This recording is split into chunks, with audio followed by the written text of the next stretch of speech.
Deuteronomio 34, y dice Deuteronomio 34, versículo 5, murió allí Moisés, siervo de Jehová, en la tierra de Moab. Deuteronomio 34, 5, murió allí Moisés. Ahora fíjense cómo empieza el capítulo 1 de Josué. Josué capítulo 1, aconteció después de la muerte de Moisés, siervo de Jehová, que Jehová habló a Josué, hijo de Nun, servidor de Moisés, diciendo. Y ya que estamos aquí a manera devocional, fíjese lo que Dios tiene para Josué. Moisés ha muerto, Dios entierra a sus siervos, pero su obra sigue. Esa es una lección muy importante para todos nosotros. Dios entierra al obrero, pero la obra sigue. Entonces, ninguno de nosotros somos indispensables. Apreciamos mucho a los creyentes, lamentamos mucho cuando mueren, nos es un duro golpe, el asiento queda vacío en la casa y en la asamblea, pero la obra del Señor sigue. Entonces dice Dios a Josué en el versículo 6, esfuérzate y sé valiente, porque tú repartirás a este pueblo por heredad la tierra, de la cual juré a sus padres que la daría a ellos. Versículo 7, solamente esfuérzate y sé muy valiente, para cuidar de hacer conforme a toda la ley que mi siervo Moisés te mandó. No te apartes de ella, ni a diestra, ni a siniestra, o sea, ni a la derecha, ni a la izquierda, para que seas prosperado en todas las cosas que emprendas. Nunca se apartará de tu boca este libro de la ley, sino que de día y de noche meditarás en él, para que guardes y hagas conforme a todo lo que en él está escrito, porque entonces harás prosperar tu camino y todo te saldrá bien. Versículo 9. Mira que te mando que te esfuerces y seas valiente. Ahora, esto en el contexto de la muerte de Moisés, Dios le dice 3 veces a Josué, esfuérzate y sé valiente. Y yo quiero aplicar esto a nuestro estudio de la Biblia. Esto va a requerir, como hemos visto ya, disciplina. Va a requerir mucho esfuerzo y va a requerir también valentía de poder decir, ese día no voy a poder porque no es que necesariamente tenga que explicarlo, pero en sus más adentros usted va a decir, no puedo asistir a esa celebración o ese evento social porque tengo una cita personal con el Señor para continuar con mi estudio de las Escrituras. Y fíjese que aquí Dios le dice a Josué que medite en este libro, que no se aparte ni a diestra ni a siniestra, que lo practique y así Dios promete prosperarlo. Obviamente estamos pensando en prosperidad espiritual y todo le saldrá bien. Ahora vamos a ir al último capítulo de Josué. El libro de Josué y el capítulo 24. Dice el versículo 29, después de estas cosas murió Josué, hijo de Nun, siervo de Jehová, siendo de 110 años. Ahora vamos al libro de Jueces, capítulo 1. Jueces 1:1, aconteció después de la muerte de Josué, que los hijos de Israel consultaron a Jehová, diciendo. Entonces muere Moisés en Deuteronomio 34, empieza Josué en Josué 1.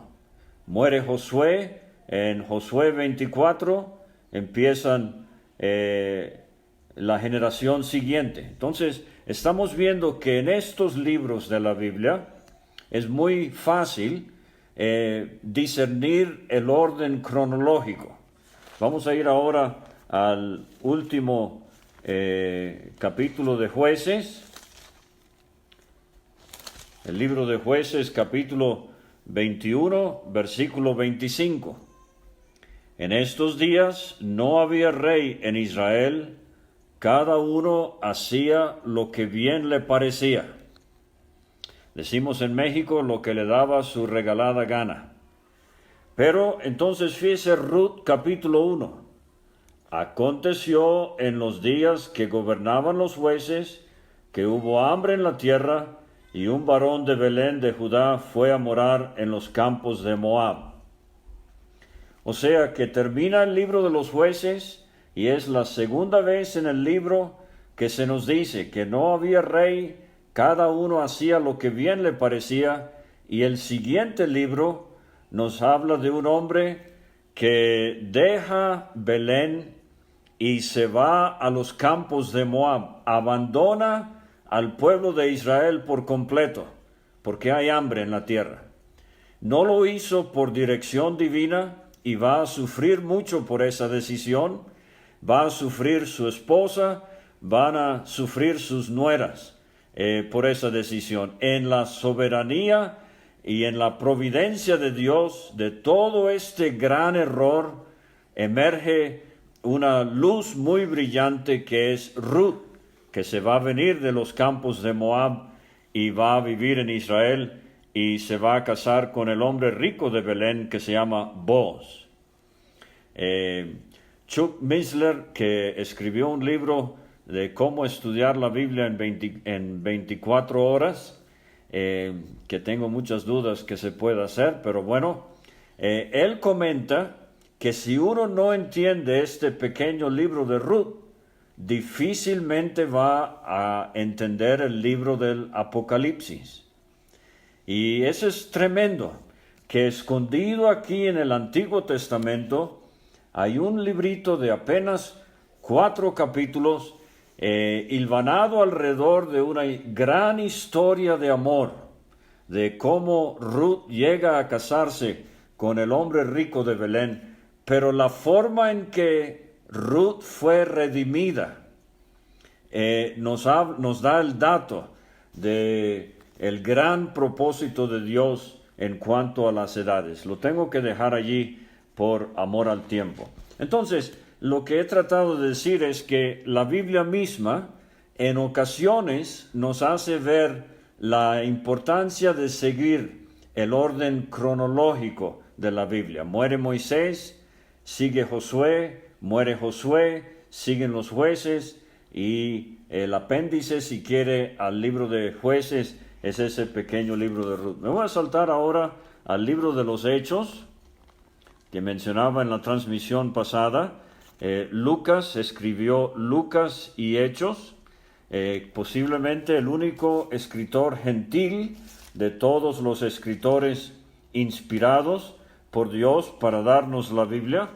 Pero dice Hechos capítulo 1, en el primer tratado, oh Teófilo, hablé acerca de todas las cosas que Jesús comenzó a hacer y a enseñar.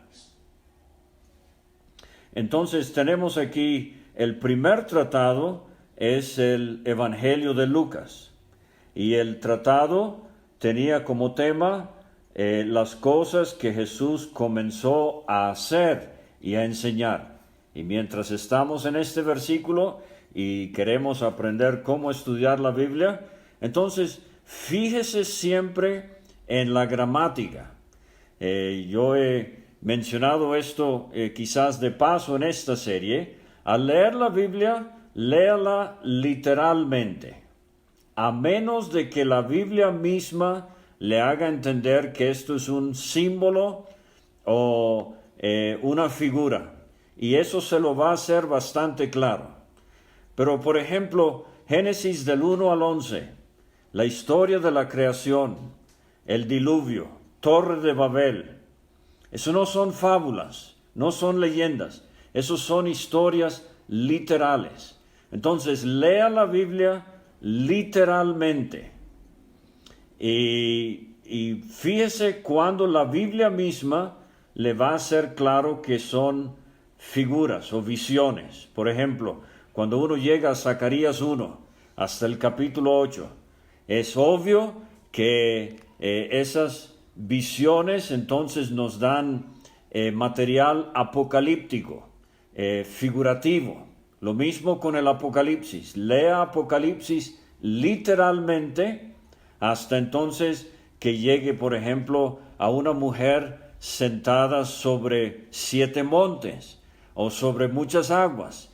Ahí es obvio que ya no es literal, porque una mujer no se puede sentar en 7 montes a la misma vez. Entonces, lea la Biblia literalmente, a menos de que el contexto le muestre que es figurativo. Número 2, esto requiere más trabajo y lo vamos a ver quizás en la siguiente transmisión. Lea la Biblia en su contexto o trate de entender su contexto histórico y cultural. O sea, la situación en México hoy, por decirlo así, o en Honduras, o en Colombia, es diferente. Nosotros interpretamos mucho de lo que sucede en nuestros tiempos a la luz de nuestra historia y nuestra cultura.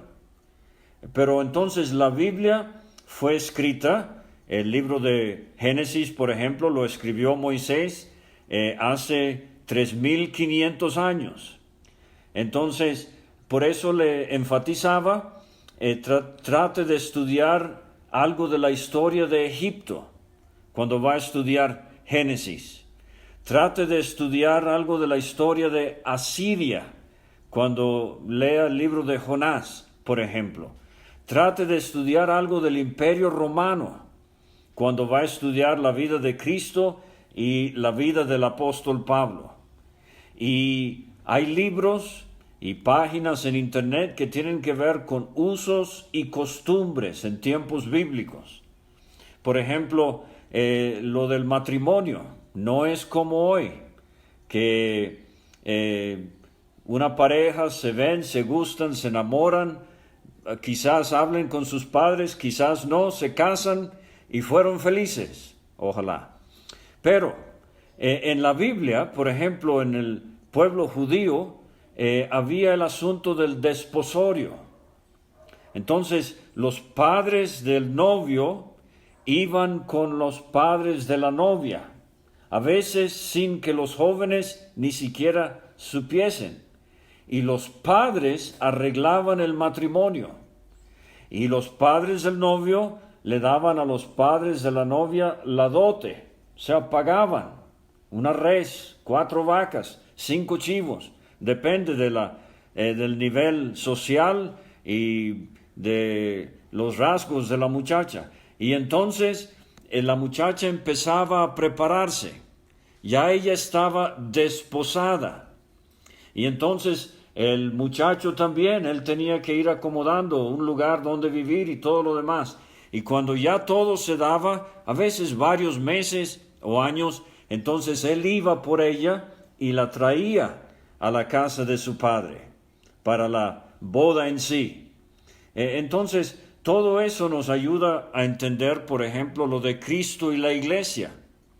La dote fue pagada en la cruz cuando Cristo murió y dio su propia vida por la que sería su esposa.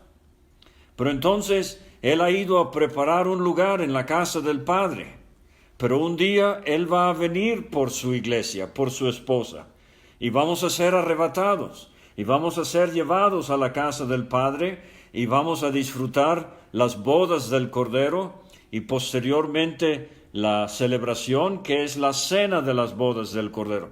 Pero todo eso yo no lo entendería si primero no estudio el contexto histórico-cultural del pasaje. Entonces, leo la Biblia literalmente, leo la Biblia buscando entender el contexto histórico-cultural y también leo la Biblia gramaticalmente. Voy a fijarme en cómo se escribe la Biblia. Y por eso usted no sería el primero en, por ejemplo, querer aprender un poquito de gramática. No estoy diciendo que va a tener que ser un maestro, profesor de la lengua, ni miembro de la Real Academia, pero busque, ya sea en internet o en los libros de sus hijos, en la prepa, secundaria o primaria. Yo lo hice muchísimo. Lo hago. Me interesa mucho cuando aún ahora mis nietos me muestran los libros que están estudiando y esto refresca y ayuda y investigaciones son continuas y se hacen más fáciles de entender las cosas. Entonces, aprenda qué es un verbo. Se refiere a algo que existe. El verbo ser, estar, se refiere a alguna acción, corre, brinca, llora. ¿Qué es un sustantivo? Es lo que nombra algo, la casa. Pero ¿cómo es la casa? Bueno, el adjetivo me dice la casa blanca, donde vive el hombre de cabello rubio.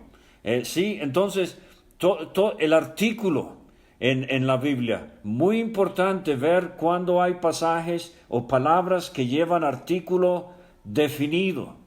No es lo mismo comunión en otras partes del Nuevo Testamento, como por ejemplo en Hechos 2, 41, 42, perseveraban en la comunión unos con otros. Entonces ahí me está definiendo cierta comunión como algo específico.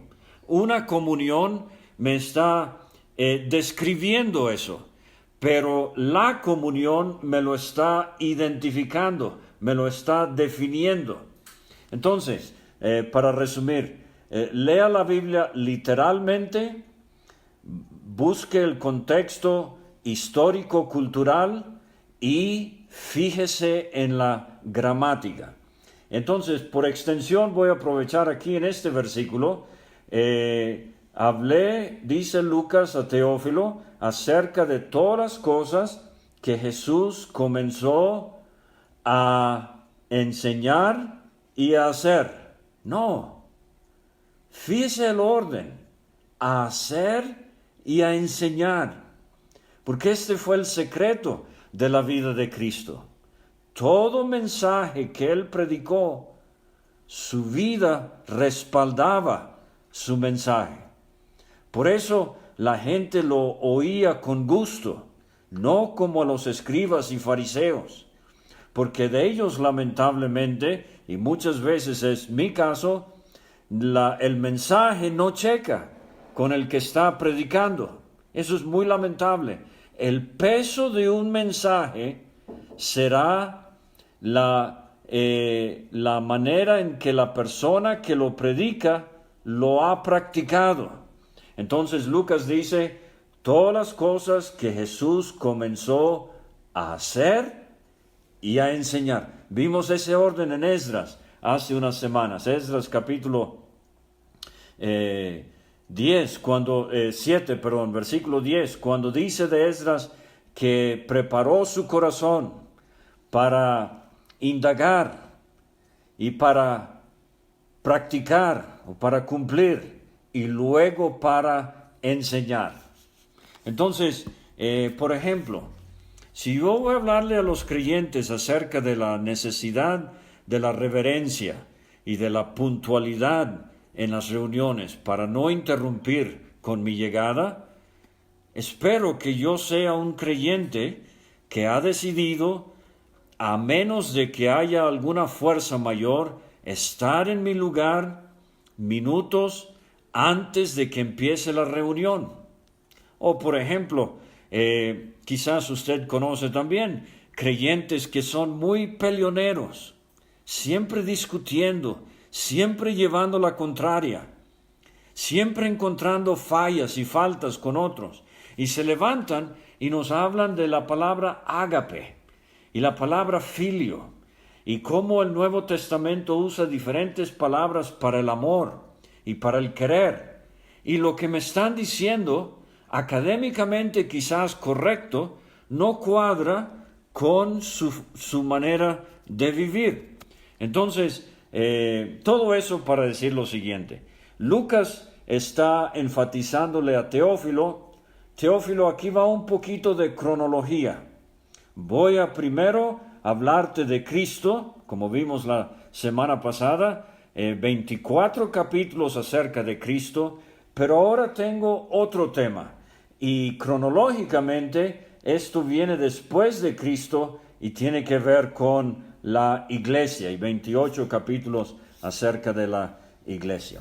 Muy bien, entonces ahora voy a mostrarles el PDF que les voy a enviar. Bueno, David Hijo se los va a enviar al final de esta sesión, pero ahí tenemos el título Lectura cronológica de la Biblia en un año. Este creyente se llamaba John Kohlenberger, tercero, por ser el tercero en su familia en sucesión con ese nombre.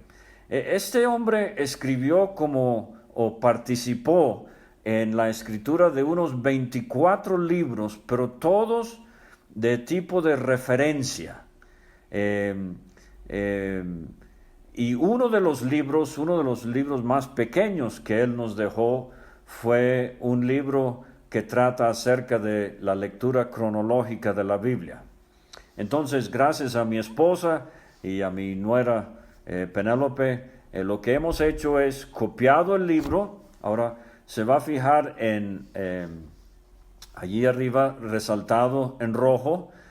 No le he puesto los nombres a los meses, como muchos calendarios y esquemas de lectura ya vienen, por esta sencilla razón. Yo quiero animarle a que ahí donde está de rojo ponga octubre. Y entonces, si podemos bajar un poquito la lámina, busque más o menos ahí donde sería el 17 de octubre. Y desde hoy, yo recuerdo cuando era cuando era adolescente y más joven, recuerdo decía, bueno, aquí está un calendario de lecturas, pero voy a esperar hasta enero para empezarlo. Y por eso no he puesto los meses. Yo le animo a que empiece donde encaja el día de hoy, octubre 17, y voy a arrancar. Ahora no es Job 1:3, porque eso lo resalté por un comentario que le voy a hacer en un momento, pero ahorita vamos a ir a la última hoja del esquema para mostrarles algo. Arriba en la última hoja, son 5 hojas, en el lado derecho superior, les he puesto un ejemplo. Entonces, cuando el esquema dice 2R, allí puede buscar en las abreviaturas de los libros de la Biblia. Eso se refiere a, segundo libro de Reyes. Muy bien, entonces vamos otra vez arriba a nuestro cajoncito. 2R es segundo libro de Reyes, capítulo 9, y vienen los 2 puntos. Después del capítulo, 2 puntos para el versículo. Yo sé que la mayoría ya saben esto, pero no quiero que ninguno se quede afuera. Entonces es segundo libro de Reyes, capítulo 9, versículos 1 al 10.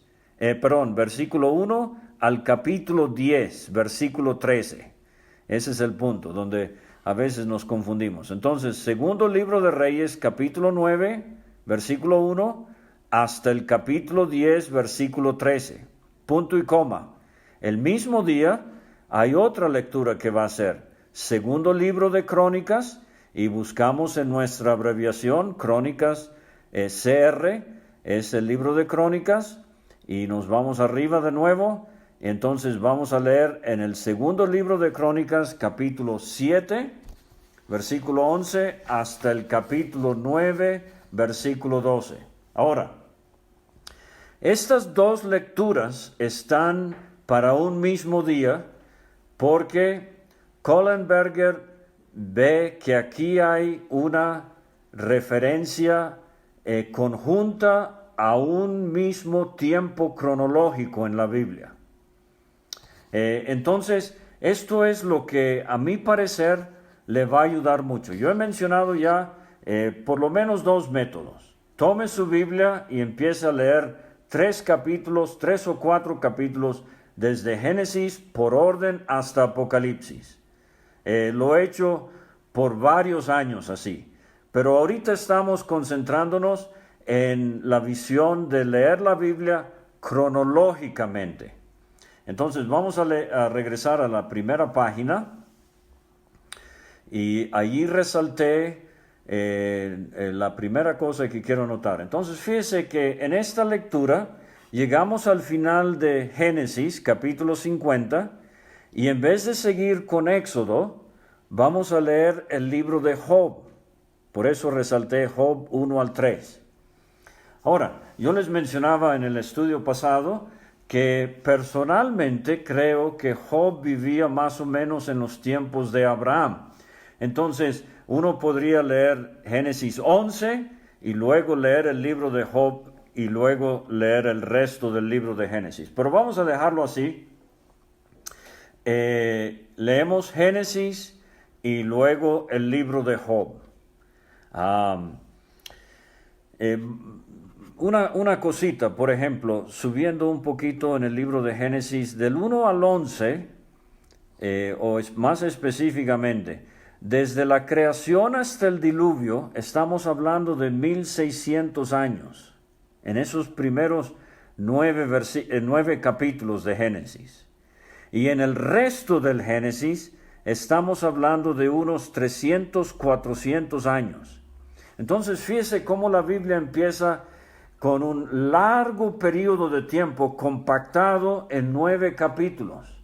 Pero entonces el panorama se amplía con Abraham porque ese es el enfoque que quiere darnos Dios. Dios está diciéndonos, mire, les voy a resumir 1600 años acá en 9 capítulos para que vean cómo comenzó la raza humana, pero mi especial propósito es enfocar la raza hebrea, los judíos, y el padre de la nación es Abraham. Entonces, cuando uno está leyendo la Biblia, es bueno tratar de trazar no solamente los pasajes cronológicamente, pero el tiempo que estos pasajes implican. Muy bien. Ahora, entonces, después de Job, volvemos al libro de Éxodo. El libro de Éxodo nos da unos 81 años desde que nació Moisés hasta que se erige el tabernáculo. Y de Éxodo 25 al 40, ahí tiene todos esos capítulos, en su gran mayoría, con unas ciertas excepciones, las instrucciones y la construcción del tabernáculo. Muchas veces se ha dicho Génesis 1 hasta el capítulo 2, versículo 3, tan pocos versículos en cuanto a la creación del universo. Pero fíjese que de Éxodo 25 a 40, tantos detalles en cuanto al tabernáculo. Y eso me enseña que Dios está tratando de enseñarnos cuán minucioso y detallado Él es con su morada. Después del Éxodo viene Levítico. Ya hemos salido de Egipto. Levítico se escribió o abarca unos 50 días. Desde que llegaron al monte de Sinaí, Dios da todas estas instrucciones para el tabernáculo. Y entonces sigue el libro de Números, y Números es el libro que otra vez vamos a estar marchando por el desierto. Se llama Números porque hay un censo al principio y un censo al final. Y lo que el pueblo de Israel hizo en multiplicarse en 4 siglos, desde Jacob y su llegada a Egipto con 70 familiares, y llegaron a ser una nación de 600,000 y tantos hombres. Pero en Números, en 4 décadas, el número se disminuye. ¿Por qué? Números nos enfatiza la rebelión del pueblo de Israel en el desierto. Y entonces llegamos después de Números a Deuteronomio. No se preocupe, no voy a hacer esto con toda la Biblia hoy, no hay tiempo. Pero llegamos a Deuteronomio, y Deuteronomio es en este sentido similar al Levítico. En Éxodo y en Números estamos marchando por el desierto, pero ya hemos llegado a los campos de Moab, al final del libro de Números, y es allí en Deuteronomio donde en los campos de Moab Dios va a dar la ley por segunda vez. Deutero 2, nomio, ley por segunda vez. ¿Por qué tiene que repetir la ley por segunda vez? Porque la generación de hombres que la recibió en Éxodo 20 ha quedado postrada, muerto en el desierto por su rebelión. Entonces Dios tiene que dar la ley por segunda vez. Ahora, entonces Levítico y Deuteronomio son libros, si quiere, estacionarios en cuanto a movimiento, pero muy ricos en cuanto a su enseñanza. Si recuerdo bien, Cristo citó más veces del libro de Deuteronomio que cualquier otro libro.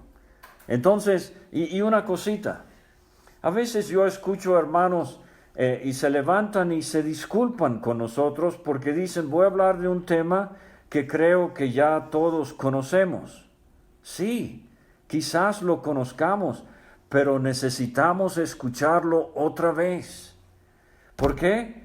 Somos olvidadizos, somos desobedientes y tenemos hijos que no lo han escuchado. Y tenemos generaciones jóvenes que no lo han escuchado. Y Pedro, cuando él llega al final de su vida, en su segunda carta, él dice, mi ejercicio es hablarles de la verdad presente.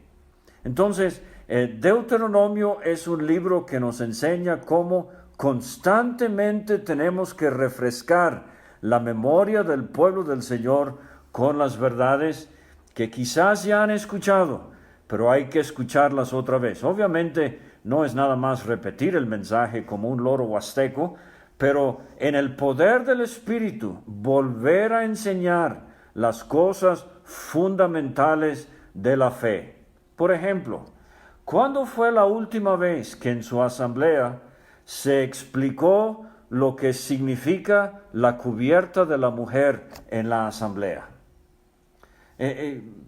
Si fue la semana pasada, qué bueno, pero son temas que a veces pensamos, esto ya lo saben todos, no hay que tocarlo otra vez. No. Deuteronomio me enseña que las cosas de Dios hay que repetirlas, refrescarlas, volverlas a tocar para el bien del pueblo del Señor. Bueno, entonces nada más porque aquí fue donde empezó mi lectura. Después de Deuteronomio viene Josué. Como hemos visto, muchas gracias, vamos a seguir. Después de Josué viene Jueces y el libro de Ruth. Y entonces llegamos al libro de Samuel, primer libro de Samuel. Y aquí es donde la cronología de la Biblia se nos empieza a complicar un poquito. Y yo puse, creo que hablé de esto la semana pasada, por eso lo resalté, el Salmo 59. Si lo leemos, vamos a ver que en el título inspirado, que está en letra más pequeña o en itálica en algunas Biblias, pero el Salmo 59 dice, al músico principal sobre no destruyas, Mictam de David, cuando envió Saúl y vigilaron la casa para matarlo. Y vimos la semana pasada que ese salmo entonces encaja perfectamente con el primer libro de Samuel, capítulos 18 y 19, donde Saúl ya tiene mucha envidia de David porque triunfó contra Goliat. Están cantando que David mató a sus 10,000, mientras que Saúl mató a sus 1,000. Saúl lo quiere matar. Entonces, Fíjese, si recorremos estos días de aquí en adelante, va a ver cómo está muy entrelazado el Antiguo Testamento. A primera vista quizás se le haga un poco tedioso, pero recuerde que no está simplemente brincando de aquí para allá sin motivo. Lo que está haciendo es leyendo pasajes que se relacionan. En algunas ocasiones la relación es muy, muy clara. En otras, no tan clara. Y yo a veces hasta me he preguntado por qué el hermano Collenberger relacionó algunos de los pasajes que aquí están. Pero le aseguro que si lo hace por algunos años consecutivamente, esto le va a ayudar a ampliar muchísimo su entendimiento de las Escrituras. Vamos a seguir al siguiente punto que tengo resaltado. Por ejemplo, aquí está otro buen ejemplo. Segundo libro de Reyes, capítulo 14. Ahora, yo quizás lea eso por mucho tiempo y no me dé cuenta que en Segundo Reyes 14 está mencionado Jonás. Entonces, cuando estudio el libro, y sé que es el Jonás del profeta, porque es hijo de Amitai, entonces cuando leo Jonás del 1 al 4, ahora voy a buscar cosas que relacionan a Jonás con el rey Jeroboam II. Y voy a estudiar el tiempo del rey Jeroboam II y el tiempo en que vivió Jonás. Y fíjese, hay la sugerencia, no mía, la han hecho otros, pero Jonás va a Nínive, es la capital del imperio asirio. Por eso le mencioné hace un momento. Entonces, estúdiese, busque en internet o en libros si los tiene, los imperios: Egipto, Asiria, Babilonia, Medo-Persa, Grecia, Roma. Esos son los imperios fundamentales para el entendimiento de la Biblia, porque son los que más relación tienen con Israel. Entonces, Jonás va a Nínive, y Jonás le siente cierto rechazo a Nínive, porque los asirios son muy crueles, es otra raza, es gente que ha sido muy mala con Israel. Y entonces cuando Jonás sale del vientre del gran pez y predica que de aquí a 40 días Nínive será destruida, y los hombres de Nínive creyeron a Dios, y Jonás se molesta. Y Dios tiene que explicarle a Jonás: mira, yo soy tardo para la ira y grande en misericordia. Pero aquí les va. Es muy posible que Jonás también tenía intereses económicos en progreso que había hecho el rey Jeroboam II. Y por eso fue a Nínive de mala gana. No tenía ejercicio de ir, pero Dios dominó a Jonás y sí fue. Entonces, nada más le pongo eso como una parte, para que en su lectura cronológica de la Biblia va a ver que hay una relación entre el segundo libro de Reyes, capítulo 14, y el libro de Jonás. Ahora, las siguientes citas que tengo resaltadas, no voy a hablar mucho de esto, pero ahí ve al profeta Nahum. Si Jonás predicó y hubo gracia y misericordia, en esas citas que ahora ve resaltada, Nahum 1 a 3, segundo Reyes 23, segundo Crónicas 35 y Jeremías 22, eso tiene que ver con el tiempo cuando Dios destruyó a Nínive o trajo juicio sobre el imperio asiria. Entonces, lo que Dios habló a Jonás en su gracia, ahora lo habla por medio de Nahum en juicio. Y mire, ahí ya tiene un sermón. Dios siempre provee gracia, tiempo de oportunidad y de misericordia, y después viene el juicio. Eso fue lo que pasó con Noé. Noé preparó un arca en que su casa se salvase. Enoc le nació un hijo llamado Matusalén, le puso por nombre: cuando él muera el juicio vendrá. Y así fue, cuando Matusalén murió, llegó el juicio.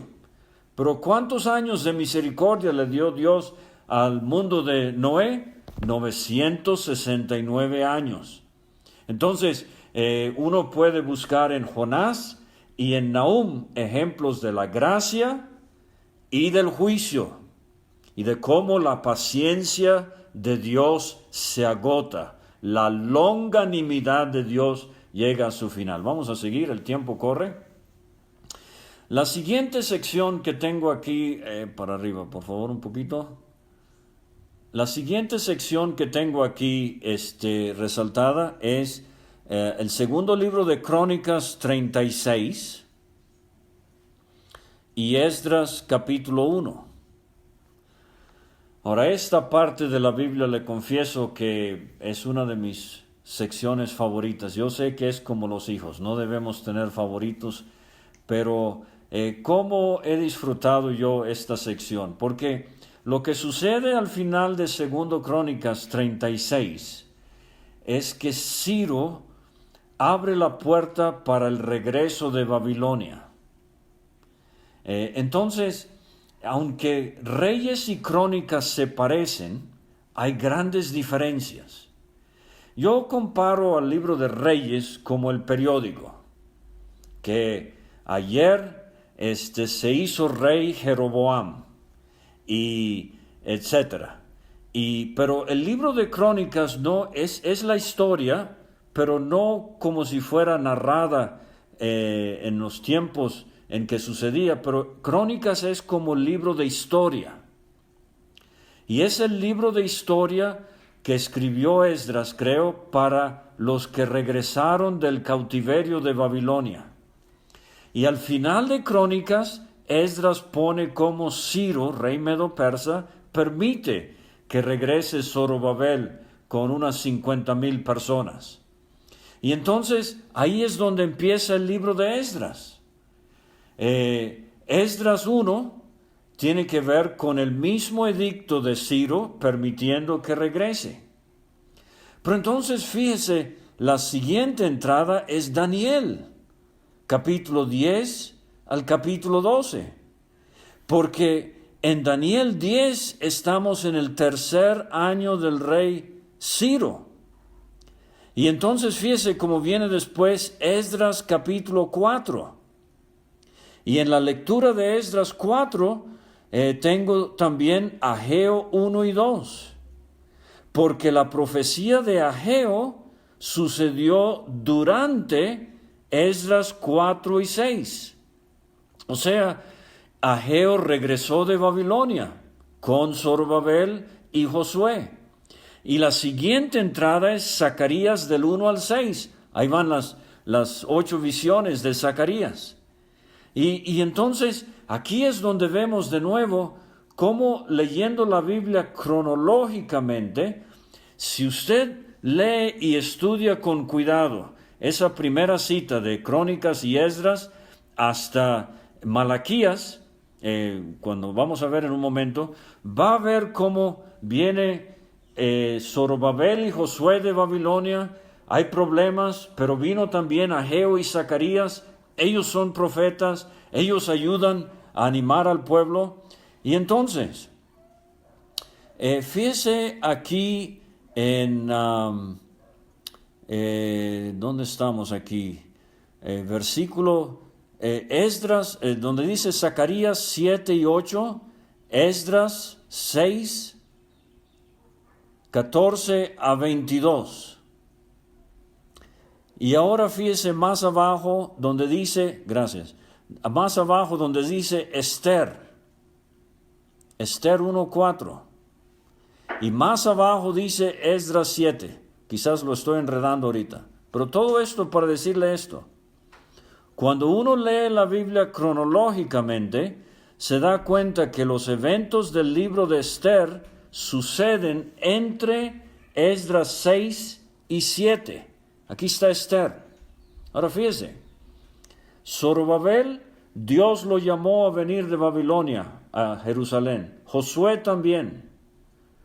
A Esther y a Mardoqueo, Dios los llamó a quedarse en Babilonia. Dios llama a unos que vayan y a otros que se queden, porque Dios necesita a ambos tipos de creyentes. En Esther yo aprendo que si fue muy importante que Zorobabel y Josué. Entonces decía que cuando leo la Biblia cronológicamente, me doy cuenta que si Dios llamó a Zorobabel y a Josué a dejar Babilonia y venir a Jerusalén, Dios en su providencia hizo que Esther y Mardoqueo se quedaran en Babilonia. Pero entonces, fíjese, Esther fue la que le salvó la vida al pueblo judío en el imperio medo-persa. Y si no fuera por Esther y Mardoqueo, Nehemías no hubiese sobrevivido.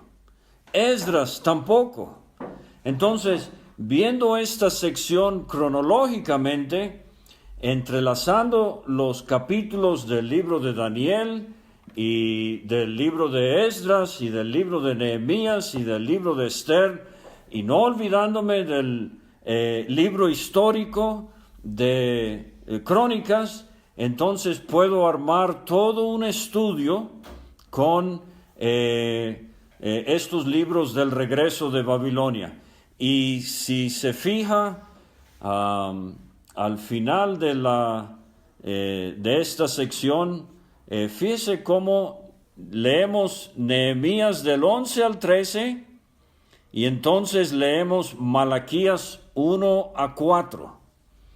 ¿No ven? Malaquías, él profetizó quizás hasta 100 años después de Ageo y Zacarías.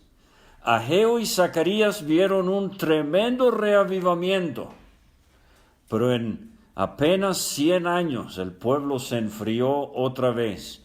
Y la profecía de Malaquías corresponde con eventos o con un clima espiritual que vemos allí en Nehemías capítulo 13. Bueno, ya para terminar el Nuevo Testamento, fíjese cómo vamos a leer los evangelios paralelamente.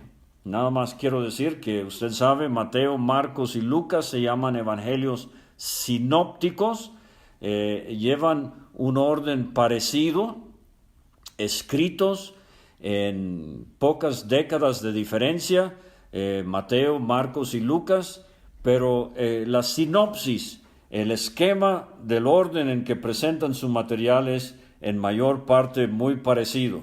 Pero Juan es un evangelio muy diferente, escrito 30 años después, y usted sabe que Juan arregla su evangelio alrededor de 7 señales. No son milagros, aunque son milagros, pero Juan los llama señales, como si fuera diciendo, pueblo de Israel, atentos, son señales.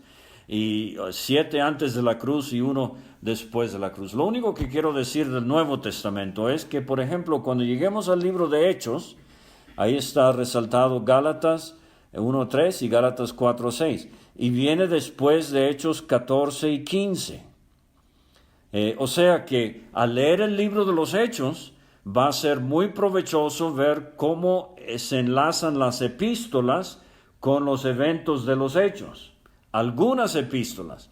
Y Hechos 15 nos da el concilio de Jerusalén, y es muy posible que Gálatas sea la primera carta de Pablo, y esto se debate, una de las primeras cartas del Nuevo Testamento. Y entonces fíjese cómo después de Gálatas está Santiago. Santiago, en el capítulo 2, la palabra es sinagoga. Entonces nos habla de los primeros tiempos de iglesias, cuando quizás como en el libro de los Hechos, a veces en el pórtico de Salomón se reúnan los creyentes. En los tiempos de la epístola de Santiago, quizás todavía tenían relación con la sinagoga. Entonces después viene Hechos 16 a 18, el segundo viaje misionero del apóstol Pablo, y ahí vienen las cartas de Tesalonicenses. Ahora vamos a seguir, por favor, a la siguiente hoja. Fíjese donde tenemos, el siguiente punto resaltado, Hechos 27 y 28. Leyendo la Biblia cronológicamente, ahora me doy cuenta que he llegado al final del libro de los Hechos, pero ahora hay bastante material que el Espíritu Santo nos da después de ese encarcelamiento domiciliario de Pablo en Roma. Y tenemos el encarcelamiento propiamente dicho, de cual su primer encarcelamiento en la cárcel, valga la redundancia, y es cuando él escribe Efesios, Colosenses, Filipenses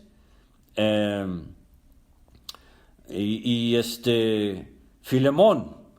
Entonces el apóstol Pablo nos da esas cartas y luego vienen, parece que estuvo un tiempo libre de la cárcel, es cuando escribe Timoteo y Tito, y entonces escribe su última epístola, que es Segunda Timoteo, con 4 capítulos. Luego vienen las epístolas de Pedro, Judas, Hebreos y Juan termina, así como Moisés empezó con 5 libros al principio, cronológicamente Juan concluye con 5 libros al final. Entonces, se los dejo de ese tamaño. Mil disculpas por la interrupción. Ese diablo es una cosa seria, ya lo sabemos, pero en cuanto concluya, David le va a mandar este PDF y ojalá les sea de ayuda y de bendición.